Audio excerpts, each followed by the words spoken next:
Good morning, everyone. Good afternoon, good evening, wherever the heck in the world you are. It's Wednesday. It's Hump Day. You know what time it is. It's time for that man who is the megalith of mania. He is the one and only Bix Weir, the master of the Rotaruda, the Gandalf of Gold, the Sultan of Silver, the Baron of Bitcoin, the Czar of Cryptos himself.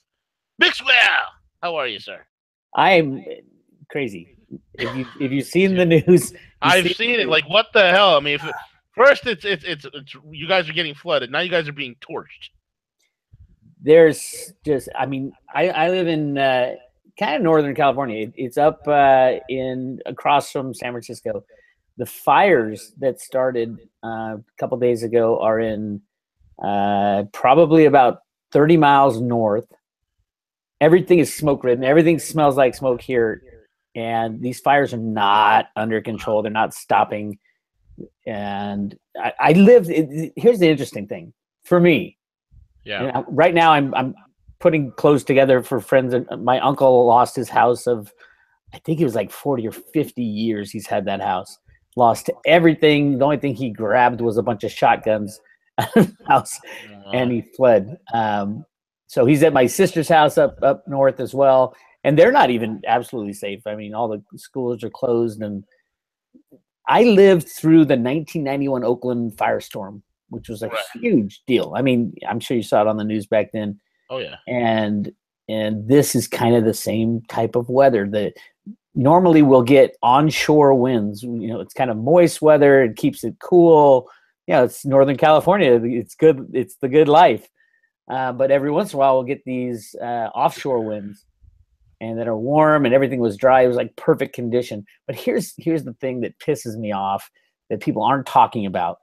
And I know everybody's gonna say, "Oh, Bix, you see conspiracies and everything," but this was a little very different. So between like 9 o'clock and 12 o'clock or 1 o'clock in the morning on Sunday night, all these fires, there was 17 fires started at the exact same time, spread out over like 100 miles.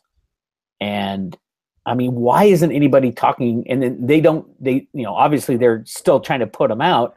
None of them are contained. And, so the whole investigation into how they started, but nobody's talking about arson. Nobody's talking about terrorism. Nobody's talking about false flags. Nobody's talking about anything as to what's going on. And then over the forecast for the next couple of days is the same weather, high offshore winds, warm winds that anybody can light a match, and the same thing can start again. And I think now's the time that everybody needs to be vigilant in Northern California, watching for the potential of an arsonist, the potential of a fire starting anywhere over the next few days, that we have the exact same conditions. But the timing of this compared to everything else, all these, yes, my conspiracy brain goes off, and I'm sitting there looking through all the pictures of these burnt neighborhoods. Yeah. I'm like, where are the chimneys? These are burnt to literally to dust, and I'm like, well, where are all the chimneys? In the Oakland fire, there was chimneys everywhere. Right. That's the only thing that stood. And there was the appliances. That stuff doesn't melt down to nothing. So I don't know. There's a lot to work on, but I would say everybody in Northern California, keep an eye out, look everywhere for a potential arsonist, a potential for anything, and also help out. A lot of my family lives up north, and they're putting up the people who my brother and his family and his two rabbits, two dogs, four cats. We're all like looking for a place to stay up there. They luckily didn't get burned out, and they're back in their house. But the potential for it to start up again everywhere is high. So that's what I'm Unbelievable. doing today. After we get done with this, I got a couple things I'm waiting on. Then I'm going to head up north with a bunch of clothes for my uncle, who's kind of my size, and because he lost literally. Can you imagine losing absolutely everything that's in your house right now? Man, I can't. I really can't. That's crazy. And the weird thing is, this isn't, it's been going for 2 days. Nothing is under control. And How did this start? Is this it is weird. The timing of it is absolutely weird. The well, fact it's that it's so vicious. it was 17, supposedly 17 different fires started within a 2 or 3 hour time frame in the middle of the night. Oh, that's 100 totally miles normal. away. 100 miles. The distance between the two farthest away fires is 100 miles away. Yes, they all had the same weather conditions. It was a stiff 40 to 50 mile an hour wind, an offshore breeze, which is, everything's been dry because we had a really wet spring last year, and then all the new plants and weeds grow, and then they die off with a hot summer. So all the conditions were there, but for it all to kick off at the exact same moment on the exact same night, with our what's going on behind the scenes with our government and the potential takedown of the bad guys, and all this stuff is coming together at the exact same time. There's just so many coincidences. I mean, look, man, hurricane after hurricane after hurricane, and now California is on fire after being flooded. I mean, it's nuts.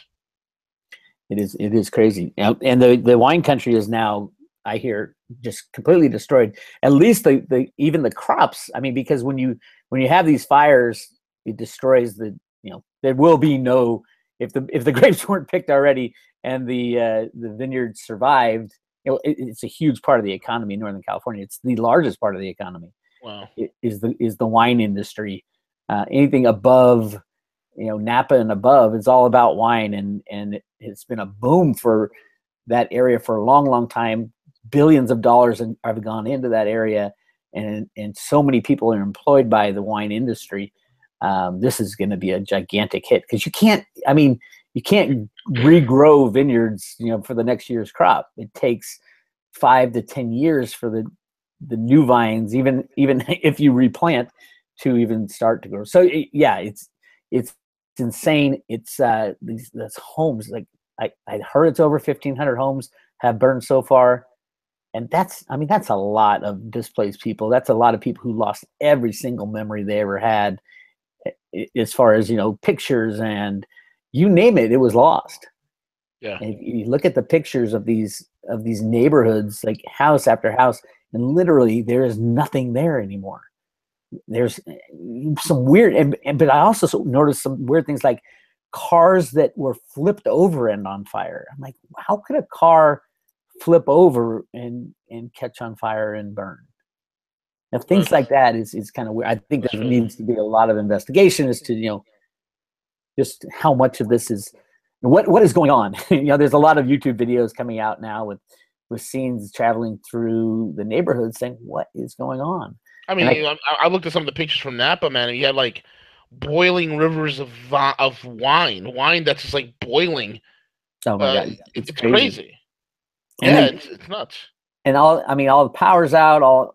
It's just like, it's very similar to Florida and Texas and Puerto Rico, and it is going to be, but it's still going on. That's the other thing that I want. If I'm going to spread any message, it's stay vigilant. If you're in Northern California, look for someone suspicious thinking about lighting up a little fire, but when the winds start picking up over the next couple of days, because they're supposed to pick up to 40, 50 mile an hour again.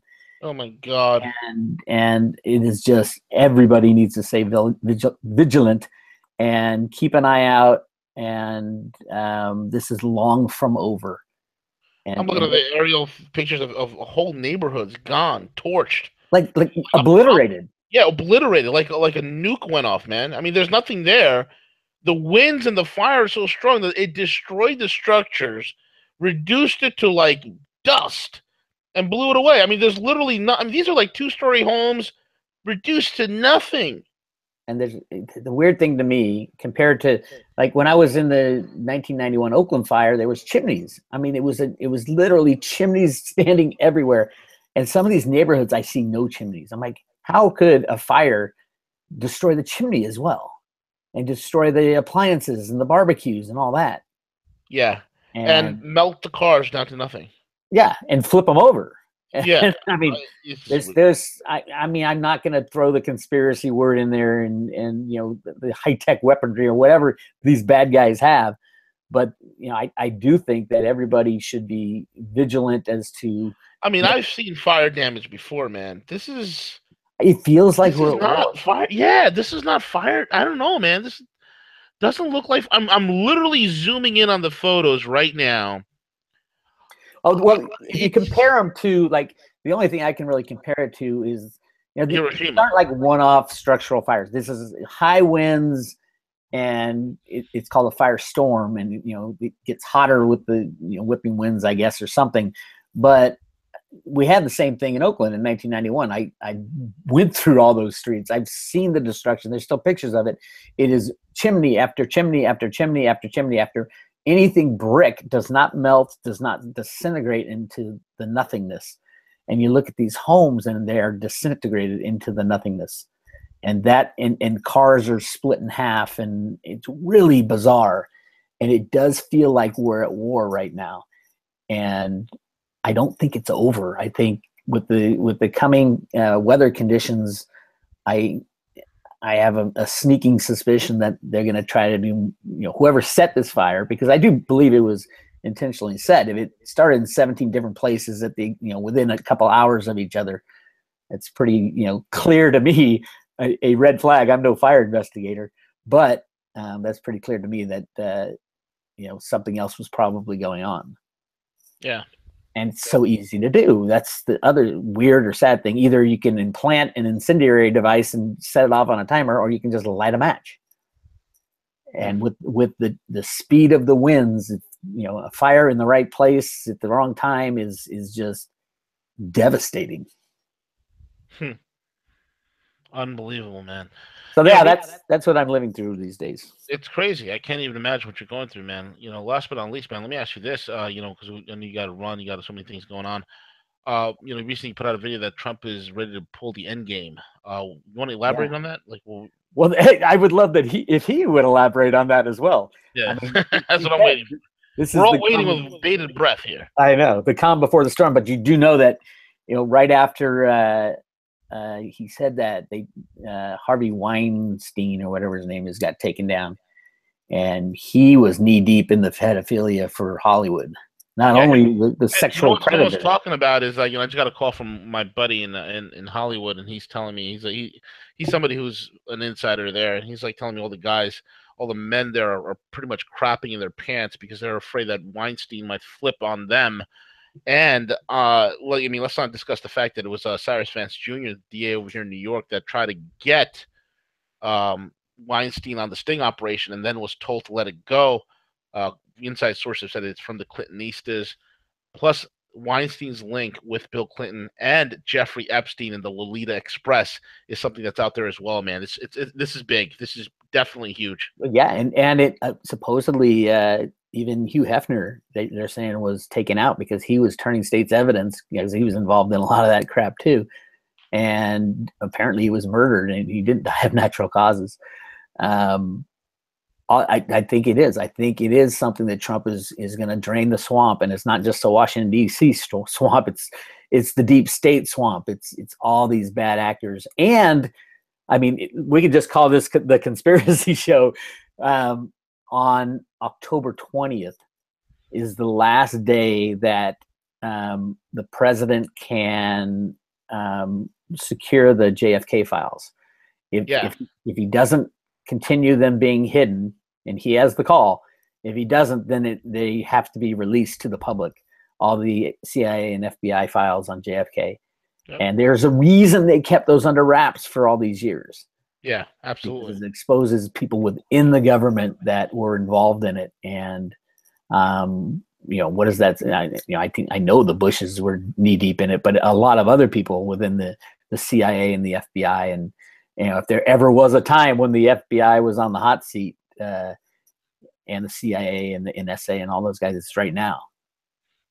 So yeah, this might be it. This might be that thing they've been so afraid to tell the American people, that we've been conned and we were under the control of these little criminal elite people. And that's what Trump was put there for. Trump was put in that position to expose. And he tried to, I don't know what he tried to do over the past 6 months. I think it was a gigantic waste of time. But I think it's also been a delay for the crypto economy to get at least kind of up and running, which I think it has now. And because we need a place to go after the old system breaks down. I think over the next 6 months or so, we're going to see that transition out of the old criminal system. A lot of these people going to jail, a lot of congressmen announcing their retirement abruptly, and the criminals that need to go to jail and be prosecuted, that should happen. Yeah.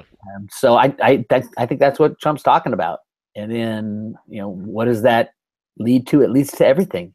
It leads to pure honesty and honesty in government and the release of all this information. WikiLeaks has all this stuff. Anybody involved in computer espionage, the Russians have all the information they need to take down the deep state within the United States. I'm sure Trump and the guys he's working with, the good guys, as I call them, have enough to take down the deep state.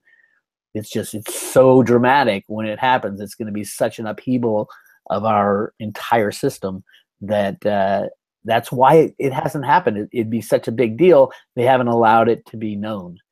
And now is the time. And I think that's what Trump's talking about when he says this is the calm before the storm. It could very well be, man. It could very well be. You also have, a lot of rhetoric on North Korea and Iran, which at the end of the day, to me, it's just bullshit rhetoric.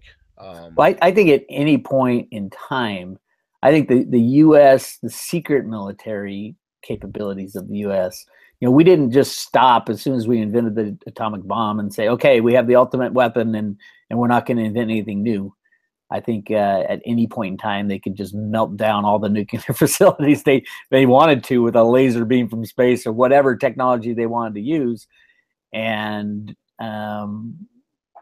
so I'm not concerned that a global nuclear war will break out. I'm not concerned about that either. I'm not concerned about that at all. I think it's just rhetoric. I think it keeps people guessing. I hope to God you're right, man. I hope to God you're right. I hope to God that when he's talking about this calm before the storm, it's finally some people going to jail, man. Some people getting their just desserts, man. Yeah, but I mean that's what every politician who had a good thing to try to do, like Ron Paul, they always got shot down because of the chaos that Truth and Honesty would have caused, because we're so corrupt, because the United States. I mean, just read John Perkins's book, Confessions of an Economic Hitman. The United States is the big bully on the block. We do everything covert. We don't tell our citizens about what we're doing because it's completely illegal. And we steal people's natural resources. It's all about protecting the unbacked fiat monetary system. And we are bad people.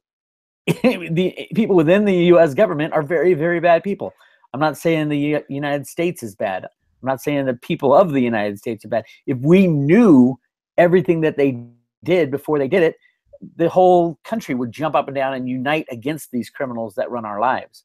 And I think that's where we're going. I think Trump is going to release. That's why he's gone kind of away from the Republicans and away from the Democrats, is that he's going to release this information, and it's going to be very nationalistic. It will bind the left and the right, knowing that we were both conned and we were both used, and our government did things in our name that we would have been appalled had we known at the time, and we are appalled now that we're finding this stuff out.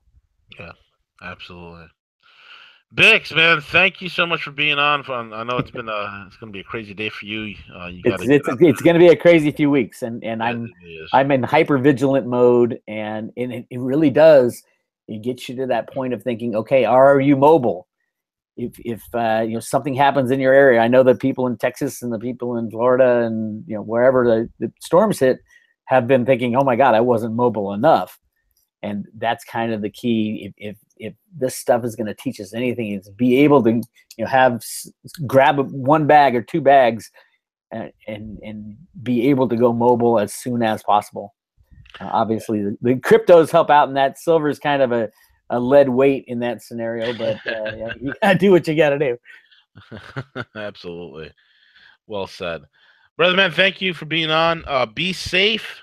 Please be careful while you're out there, and our thoughts and prayers go with you and your family members, those who have suffered loss in this California fire. Our hearts go out to all of them. Well, You thank so you, much, sir, man. and I'll report back on what I Yeah, on the please do. ground reporting. If I'm not going to get too close to the damage, but I'll get a lot of the personal stories when I head up there this afternoon. Oh, fantastic, man. That'll be great. Thanks a lot, man. All right, bud. I'll talk to you Take care. later. Later. Bye bye.